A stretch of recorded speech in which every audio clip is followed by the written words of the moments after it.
quest to find new ways of improving our overall fitness and well-being, perhaps it's not about how much exercise we do, but about how we're doing it. Back with us is wellness expert and best-selling author Jonathan Bailor, and it's great to see you again. You look great. Oh, thank you for having me. You're very fit and ready.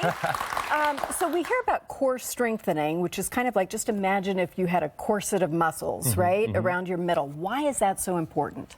Your core is involved in every movement you do, but there's quite a few myths around core strengthening. Our core is treated different from all our other muscle groups. For example, we're told to do 100 sit-ups, but we're not told to do 100 bicep curls or 100 of any other exercise. So while core strengthening is really important, we need to revisit how we're doing it. Really? Okay, I like anything that involves fewer sit-ups. So tell me more. What should we be doing? It's much like our conversations with food, where we talked about quality over quantity. Okay. The same thing applies to exercise, and the same thing applies to core exercise. So instead of whipping through 100 sit-ups, I want us to do 1 or 2 or 3 really high quality abdominal exercises. Okay, and so form obviously matters, which exercise. Is this something we can do at home without weights, without going to some place that has a Nautilus machine? No complicated equipment, no complicated anything. We just need to take our existing knowledge of abdominal exercises, slightly modify it to mesh with modern science, do it very slow and controlled and deliberately, and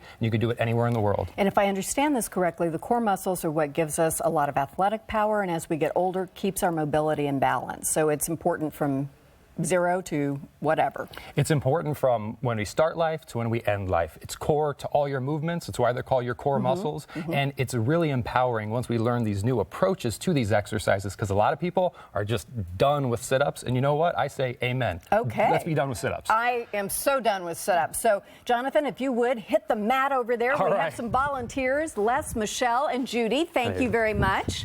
Oh, and look, by the way, Jonathan has his green shoes on, and we have people in Seahawks gear. We are so with it today. And we've got our jazzercise music going too. I love this. This is like the 80s, but no leg warmers. All right, so the great thing about what we're going to do here is it's called eccentric exercise. So it's not a new type of exercise, it's a new way of doing existing exercises. So don't do what I'm about to do. I'm going to show you the wrong thing to do. The wrong thing to do is the standard guidance around sit-ups, where we're really focused on just whipping out these up movements. We're really just focused on going up and dropping back down and falling back down. We're gonna do the opposite of that, essentially. So we're gonna do 2 things, one for your upper abdominals and one for your lower abdominals. For our upper abdominals, we're gonna focus on lowering, so get in the traditional position you would be for maybe a sit-up or a crunch, and I want you to position your hands behind your knees. Now, depending on your fitness level, you're gonna really use your hands to help you in this movement, because it can be challenging. Now I want you to stick your chest out, chin up, think like you're standing at attention in the military. And I want you to, again, supporting yourself, very slowly lower yourself down. Whoa. And it's gonna be a challenge. So if you need to just kind of stop at the end, that's fine. When you get to the bottom, I just want you to get up however you can. We're not really focused on everybody. that. They just did great. Roll yourself back up. And then I want you to come and just do that again. Bend your knees so that you can have your hands behind your legs. And if you're a little bit more advanced, what we can eventually move on to is extending your legs out and lowering yourself like this. And you'll notice the sharp contrast between this and conventional crunches. Yeah. Right? So this is a slow, controlled resistance exercise. We're figuring out ways to make our abdominals handle more resistance through higher quality movement rather than a higher quantity of low quality nonsense. So upper abs, we're starting at the top, we're lowering down. Okay, so that's called an eccentric movement, working our upper abs. Now, let's work our lower abs. So we're gonna start in the down position with our knees bent like we had previously. And I want you to start with your knees up at your chest here, like you're rolling into a ball. And then depending on your skill level, either just keep your knees in this position, bent, and then slowly and controlled, lower them down to the ground, and then bring them back. And then if you're more advanced and you need more challenge and more resistance, just the further you push your legs out, the harder the movement is going to be. And again, the focus is not, and this is the key distinction, the focus is not how many can you do, but the focus is how can you handle the most resistance or the most challenging movement as slowly and in as much control as possible.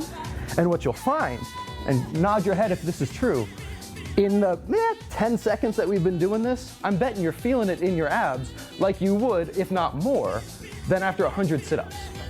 So this is just 60 seconds a day of slow, controlled, modified fabulous. Abdominal movements. Let's give a round of applause to our models, our exercise volunteers.